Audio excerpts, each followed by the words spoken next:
Hypertension, और इसी का दूसरा नाम है साइलेंट किलर भी कहते हैं, it is also known as silent killer and hypotension. ठीक है, इन दोनों में डिफरेंस देखते हैं क्या है। ठीक है, नाम से लग रहा है हाइपो मतलब क्या होता है, लो। ठीक है, हाइपो मीन्स लो, और हाइपर मतलब क्या होता है, ज्यादा।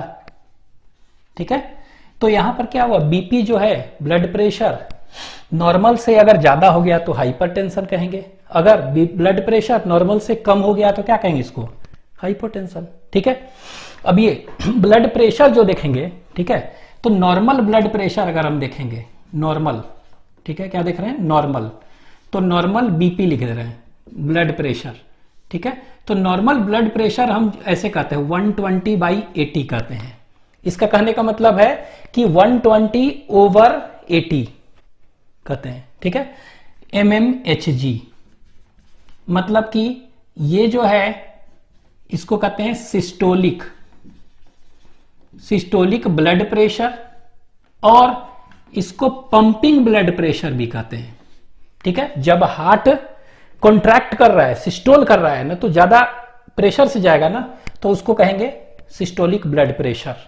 ठीक है, और पंप कर रहा है ब्लड प्रेशर कहेंगे। ये कितना होता है, 120 mmHg। लेकिन जब हार्ट रिलैक्स करेगा तो उस समय क्या हो गया, रिलैक्स करेगा तो कम प्रेशर होगा ना, तो उसको 80 होगा, और इसको कहते हैं diastolic. This is known as diastolic, और इसी को कहते हैं रेस्टिंग ब्लड प्रेशर। ठीक है, तो ये टर्म याद रखना है आपको, एनसीईआरटी में दिया हुआ है, सिस्टोलिक और पंपिंग ब्लड प्रेशर, डायस्टोलिक को क्या कहेंगे, रेस्टिंग। ठीक है, तो ये दोनों एनसीईआरटी में आपके दिया हुआ, ध्यान रखना है। तो ये नॉर्मल ब्लड प्रेशर हमारा कितना होना चाहिए किसी का भी, ये 120/80 कहते हैं, इतना होना चाहिए। ठीक है, लेकिन अगर इससे कम हो गया तो क्या कहेंगे, इसको कहेंगे हाइपोटेंशन। ठीक है, तो ये हाइपोटेंशन में कितना होगा, तो ये देखिए ऐसे कहते हैं कि अगर 110/70 mmHg इतना हो जाए, माने इससे कम, तो ऐसे एनसीईआरटी में दिया कितना, दैट इज 110/70 mmHg इतना हो जाए तो इसको हाइपोटेंशन कंसीडर करते हैं। हाँ, इससे कम होगा तो भी हाइपोटेंशन है। ठीक है, तो ये याद रखेंगे, हाइपोटेंशन कितना, 110/70 mmHg। ठीक है, लेकिन हाइपरटेंशन मतलब क्या हुआ, बढ़ जाए तो कितना, तो ये 120 था तो 140 अगर है, ओवर कितना था, 80 था तो 80 से बढ़ के कह सकते हैं 90, इतना। अगर इतना हो, मतलब कि इसको ऐसे कहते हैं, एनसीईआरटी में दिया हुआ 140/90। ठीक है, mmHg तो है ही। ठीक है, 140/90 हो इतना, और इवन हायर हो इससे, तो उसको हम क्या कहेंगे, हाइपरटेंशन। तो ये एक नॉर्मल रेंज जो है ना, ये आपको याद रखना है, 140/90। ठीक है, तो ये याद रखेंगे इतना इसमें, और इसमें कितना, 140/90, और इससे हायर हो तो, अब ये हायर हो तो इसको कहेंगे हाइपरटेंशन। लेकिन ये धीरे धीरे बढ़ते बढ़ते बढ़ते बहुत ज्यादा हो जाए, ये बढ़ते बढ़ते कितना हो जाए, बहुत ज्यादा कितना हो जाए, तो ये देखिए इट्स ग्रेटर देन, कह सकते हैं 200, इतना हो जाए, 220/120 हो जाए, इतना mmHg हो जाए। ये अगर हो जाए बढ़ के बहुत ज्यादा, मतलब कि जो सिस्टोलिक और पंपिंग ब्लड प्रेशर 120 था, कितना हो गया, 220, और डायस्टोलिक जो रेस्टिंग ब्लड प्रेशर था 80 था, वो कितना हो जाएगा, 120। ठीक है, इतना हो जाए, इससे भी ज्यादा हो जाए तो इसको क्या कहेंगे, तो इस केस में हम देखेंगे ये घातक होता है, इट इज वेरी फैटल, खतरनाक है, डेंजरस। ठीक है, and it will cause haemorrhage कर देता है, RRHAGE, हेमरेज कर देगा, it will lead to haemorrhage. मतलब क्या हो गया, हेमरेज मतलब क्या हुआ, तो यहां पर देखेंगे कि इट विल डैमेज आर्टरी। ठीक है, सेरिब्रल आर्टरी को डैमेज करेगा, कौन सा आर्टरी? Cerebral artery. तो सेरिब्रल आर्टरी कहाँ है? ब्रेन है ना, सेरिब्रम नाम से लग रहा है, ठीक है। तो सेरिब्रल आर्टरी को डैमेज कर सकता है, ठीक है। इट में डैमेज कर सकते हैं रीनल आर्टरी, रीनल आर्टरी को डैमेज कर सकता है। इवन ऑप्टिक आर्टरी को भी ये डैमेज कर सकता है, ठीक है। ये तो इट में हेमरेज में क्या हुआ? इट में डैमेज दीज आर्टरी, ये तो ये सेरेब्रल आर्टरी में डैमेज करेगा, ठीक है। तो ये एक डिजीज करेगा। हेमरेज अगर कहेंगे तो इसको कहते हैं CVA, सेरिब्रल वैस्कुलर एक्सीडेंट, ठीक है। तो नाम से लग रहा है सेरिब्रल मतलब सेरिब्रम, वही ना, ब्रेन, वैस्कुलर एक्सीडेंट मतलब कि हेमरेज हो गया, ब्रेन आर्टरी जो है ये क्या हो गया? ये फट गया है कहते हैं ना, तो वो CVA कहेंगे। तो this is known as CVA, और इसी को स्ट्रोक भी कहते हैं, this is also known as stroke. तो CVA और स्ट्रोक, तो stroke is a disease of क्या? ब्रेन, ठीक है। तो ये किसको अफेक्ट कर रहा है? ये it affects what? It affects brain, ठीक है। तो कौन से वाइटल ऑर्गन को ये अफेक्ट कर रहा है? तो एक वाइटल ऑर्गन कौन सा है? ब्रेन को कर रहा है। दूसरा रीनल आर्टरी जो है इसको डैमेज ये कर रहा है, ये तो इसको अफेक्ट कर रहा है, तो ये क्या कर देगा? It will lead to nephritis, ठीक है, नेफ्राइटिस कर देगा। तो ये कौन सा वाइटल ऑर्गन को कर रहा है? किडनी को ये अफेक्ट कर रहा है। तो इट अफेक्ट्स, आपके एनसीईआरटी में दिया हुआ है कि हाइपरटेंशन अफेक्ट्स मेनली कौन सा vital organs? That is kidney and brain दिया हुआ है। तो किडनी और ब्रेन को कर रहा है। लेकिन हाँ, ये नहीं दिया है, ये ऑप्टिक आर्टरी को करेगा तो ये क्या कर देगा? इट में ऑल्सो कॉज ब्लाइंडनेस, ब्लाइंडनेस भी कर सकता है ये। तो ये किसको अफेक्ट करेगा? इट में ऑल्सो अफेक्ट आई, हालांकि एनसीईआरटी में नहीं दिया है। तो ये आई, किडनी और ब्रेन तीनों को अफेक्ट कर सकता है, तो ये आपको ध्यान रखना है, ठीक है। नेक्स्ट देखते हैं हार्ट फेलियर। एक हार्ट फेलियर क्या है? व्हाट इज हार्ट फेलियर, ठीक है। हार्ट फेलियर क्या है? तो it is a state of heart in which the heart does not pump effectively enough to meet the demands or needs of body, ठीक है। तो हम पढ़े थे कार्डियक आउटपुट जो था 5 लीटर्स। इसका कहने का मतलब क्या हुआ कि एवरी मिनट हार्ट पंप्स और distributes 5 litres of oxygenated blood to different organs. तो हर एक ऑर्गन्स को एक परसेंटेज है कि ऑक्सीजनेटेड ब्लड इतना मिलेगा। लेकिन 5 लीटर अगर नहीं कर पा रहा है, सपोज करिए कि 5 लीटर नहीं 2 ही लीटर कर पा रहा है ये, ठीक है, भेज पा रहा है, तो क्या हो गया? तो जितने भी डिमांड्स थे बॉडी के ऑर्गन्स के वो तो मीट नहीं हो पा रहा है ना, ठीक है। तो इसको हम क्या कहते हैं? हार्ट फेलियर, ठीक है। इसको हम क्या कहते हैं? कॉन्जेस्टिव हार्ट फेलियर भी कहते हैं। क्यों कहते हैं कॉन्जेस्टिव हार्ट फेलियर? इसलिए कहते हैं कि congestion of lungs is the main symptom. मतलब कि मान लीजिए लंग्स क्या करता है? लंग्स ही में तो ऑक्सीजनेशन हो रहा है ना, तो लंग्स अगर ऑक्सीजनेशन ही नहीं कर पा रहा है, ठीक है, ऑक्सीजनेटेड ब्लड ही नहीं आ पा रहा है लंग्स में, तो कहां से ये ब्लड में आएगा, कहां से ये ऑर्गन्स को देगा? तो इसीलिए कॉन्जेस्टिव हार्ट फेलियर भी इसको हम कहते हैं। तो इसको लिख लेते हैं हार्ट फेलियर। तो it is a state of heart when it does not pump blood effectively enough to meet the demands और नीड्स, आपके एनसीईआरटी में दिया हुआ है, और डिमांड्स ऑफ बॉडी, ठीक है। तो कह सकते हैं ये है क्या? It is a state of heart when it does not pump blood effectively enough to meet the demands of body, ठीक है। तो ये आपको ध्यान रखना है कि अगर डिमांड पूरा नहीं कर पा रहा है, ऑक्सीजनेशन जितना डिमांड है ऑर्गेन्स को नहीं दे पा रहा है, तो इसका मतलब क्या हुआ, this is referred to as heart failure. ठीक है, और इसको क्या कहते हैं, कॉन्जेस्टिव हार्ट फेलियर, वो भी पॉइंट लिख लेते हैं। It is known as congestive heart failure कहते हैं because congestion of lungs is the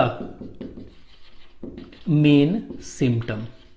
ठीक है, तो मेन सिम्टम्स क्या है, लंग्स से रिलेटेड है ना, तो congestion ऑफ लंग्स। ठीक है, इसके चलते हो रहा है, तो इसीलिए इसको क्या कहते हैं, it is also termed as congestive heart failure. Next देखते हैं कार्डियक अरेस्ट और हार्ट ब्लॉक। ठीक है, तो यहां पर लिख दे रहे हैं हार्ट ब्लॉक, और इसी को कार्डियक अरेस्ट भी कह सकते हैं, कार्डियक अरेस्ट। ठीक है, तो कार्डियक अरेस्ट और हार्ट ब्लॉक। ठीक है, ये तो क्या है, व्हाट इज हार्ट ब्लॉक और cardiac arrest, what is it. तो यहां देखिए हार्ट फेलियर में जो है ना, हार्ट फेलियर में क्या हो गया, ऑक्सीजनेशन कम हो गया है। ठीक है, इसमें heart does not stops beating. ठीक है, हार्ट ब्लॉक में कार्डियक अरेस्ट है ना, इसमें क्या होता है, heart stops beating, heart beat जो कर रहा था ना अचानक रुक जाएगा। क्यों, due to blockage in the conducting system of heart. ठीक है, तो हार्ट का कंडक्टिंग सिस्टम हम देखे थे ना, शान था, शान से कहां आता था एवियन, एवियन से bundle of his, bundle of his से पुरकुंजी फाइबर, और फिर कॉन्ट्रैक्शन करता था ना, तो वो जो कंडक्टिंग सिस्टम है उसी में क्या हो जाएगा, ब्लॉकेज और फेलियर हो जाएगा, तो इसको हम क्या कहेंगे, हार्ट ब्लॉक हो गया और कार्डियक अरेस्ट। ठीक है, तो यहां पर लिख देते हैं इसमें क्या होगा, इसमें कि हार्ट स्टॉप्स बीटिंग, तो यहां पर लिख दे रहे हैं in this heart stops beating, तो आपके एनसीईआरटी में ही दिया हुआ है हार्ट स्टॉप्स बीटिंग। ठीक है, this is known as cardiac arrest. लेकिन क्यों बीटिंग, ड्यू टू ब्लॉकेज, और आप कह सकते हैं फेलियर भी कह सकते हैं, और failure in the conducting system of heart. ठीक है, तो हार्ट का कंडक्टिंग सिस्टम में फेलियर हो जाए, तो यहां पे ये याद रखना है, हार्ट स्टॉप्स बीटिंग, इसको कहते हैं this system as what, cardiac arrest, आपके एनसीईआरटी में दिया है, और इसी को हार्ट ब्लॉक भी कहते हैं। ठीक है, तो क्यों हुआ, ड्यू टू ब्लॉकेज और failure in conducting system of heart, ये ध्यान देना है। ठीक है, तो इसको आप लिख लीजिए। हार्ट मरमर देखेंगे अभी हम क्या होता है, एनसीईआरटी में नहीं दिया हुआ है। इसके बाद वेरिकोज वेन क्या होता है। ठीक है, इसके बाद एक कार्डियोमिगैली देख लेते हैं, कार्डियोमिगैली। ठीक है, डेक्स्ट्रोकार्डिया, डेक्स्ट्रोकार्डिया। ठीक है, तो ये सब जो है देख लेते हैं एक एक करके। ठीक है, तो हार्ट मरमर क्या है, व्हाट इज हार्ट मरमर। ठीक है, तो हार्ट मरमर क्या है, व्हाट इज हार्ट मरमर, तो कह सकते हैं कि ये मेनली क्या होता है, it is cause due to defective और डैमेज्ड हार्ट वल्व। ठीक है, तो अगर हार्ट का कोई भी वल्व अगर डैमेज हो जाए, ठीक है, तो उसके चलते क्या होता है, it cannot prevent backflow, backflow नहीं कर, बैकफ्लो जो होगा उसको प्रिवेंट नहीं कर पाएगा, और जब नहीं प्रिवेंट कर पाएगा तो बैकफ्लो होने लगेगा, और होने लगेगा तो क्या होगा, लीकेज ऑफ ब्लड होगा, और लीकेज ऑफ ब्लड होगा तो क्या हो गया, production of abnormal sound, and that production of abnormal sound जो हो रहा है उसको मरमर कहते हैं, तो इसीलिए हार्ट मरमर। ठीक है, तो यहां पर लिख दे रहे हैं क्या होगा कि it is cause due to damaged और डिफेक्टिव हार्ट वल्व। ठीक है, it will lead to leakage of blood and that leakage of blood causes production of abnormal sound and that abnormal sound produced is known as murmur। ठीक है, तो इसीलिए इसको क्या कहते हैं, हार्ट मर्मर। ठीक है, तो heart murmur is cause due to defective any valves of heart. ठीक है, चाहे सेमिलर वल्व हो, बाइकस्पीड हो, ट्राइकस्पीड हो, किसी में। ठीक है, दूसरा जो है वेरिकोज वेन। ठीक है, तो वेरिकोज वेन क्या है, what is varicose vein? Dilation, it is cause due to dilation and thickening of saphenous vein. तो एक वेन होता है लेग में, ठीक है, इन लेग है, पैर में होते हैं। ठीक है, तो डायलेशन एंड थिकनिंग ऑफ कौन सा वेन? Saphenous when. याद रखेंगे कहां पर होते हैं, लेग में। ड्यू टू प्रोलॉन्ग स्टैंडिंग, काफी देर तक खड़ा रहने पर, जैसे टीचिंग फील्ड में हम लोग हैं, 8 घंटा 10 घंटा खड़े रहना है, चाहे गार्ड्स वगैरह हैं, कंटिन्यूअस 8 साल 10 साल खड़े रहना है, तो उस केस में क्या होता है, ये सैफिनस वेन जो है ना, वो क्या हो जाता है, डायलेशन और थिकनिंग हो जाता है। ठीक है, ऑफ सैफिनस में ड्यू टू, यहां पर लिख दे रहे हैं, due to prolonged standing condition. तो इसको हम क्या कहेंगे, वेरिकोज वेन। चाहे ये ऐसे भी हो सकता है, ये dilation and thickening of saphenous vein भी हो सकता है, और कह सकते हैं due to defect in its valve, defect in its valve. तो इसके वल्व में भी अगर डिफेक्ट हो जाए तो भी हो सकता है। तो याद रखना है कि इसमें क्या है, इसमें याद रखना है कि डायलेशन एंड थिकनिंग होता है किसका, ऑफ सैफिनस वेन। ये याद रखना है, किस तरह डायलेशन और डिफेक्ट इन इट्स वल्व, ये भी हो सकता है, कुछ भी हो। और यहां पर क्या हो रहा है, डिफेक्टिव हार्ट वल्व है। ठीक है, ये नेक्स्ट इज कार्डियोमीगाली। क्या है, अगर पूछ देगा व्हाट इज कार्डियोमीगाली, ठीक है, तो व्हाट इज कार्डियोमीगाली, तो हम कह सकते हैं मीगाली टर्म जो है ना, वो एनलार्जमेंट के लिए हम यूज करते हैं। Megaly term is use for enlargement. ठीक है, तो हार्ट का साइज तो बढ़ता है नहीं, लेकिन अब नॉर्मल साइज अगर बढ़ जाए तो इसको क्या कहेंगे, कार्डियोमीगाली। तो यहां पर कह सकते हैं कि अब नॉर्मल और अनयूजुअल, हालांकि होता नहीं है लेकिन शायद हो जाए तो, unusual enlargement of heart is termed as cardiomegaly. ठीक है, तो मीगाली टर्म ही होता है इंक्रीज्ड का। ठीक है, ये नेक्स्ट इज डेक्स्ट्रोकार्डिया। तो डेक्स्ट्रोकार्डिया क्या है, तो कार्डिया मतलब तो नाम से लग रहा है कि क्या, हार्ट। ठीक है, और डेक्स्ट्रो लीवो आप पढ़े होंगे, लीवो लेफ्ट की तरह, rotation of light towards right is known as dextro, और लेफ्ट की तरह करता है तो लीवो, यही ना। तो यहां पर डेक्स्ट्रो मतलब राइट है ना, राइट। तो कुछ ऐसा है कि हार्ट कुछ राइट की तरफ शिफ्ट हो जा रहा है। तो होता क्या है, हार्ट कहां पर प्रेजेंट है, it is present slightly incline towards, कहां पर, लेफ्ट की तरह होता है ना इंक्लाइंड। लेकिन अनयूजुअल कभी कभी कोई ऐसा बर्थ हो जाए जिसमें कि हार्ट क्या हो गया, राइट की तरफ है, ऐसा हो सकता है। ठीक है, तो इसको क्या कहेंगे, this condition is known as dextrocardia. मतलब डेक्स्ट्रोकार्डिया मतलब क्या हुआ, तो लिख सकते हैं कि डेक्स्ट्रोकार्डिया कह सकते हैं when heart is present towards right side।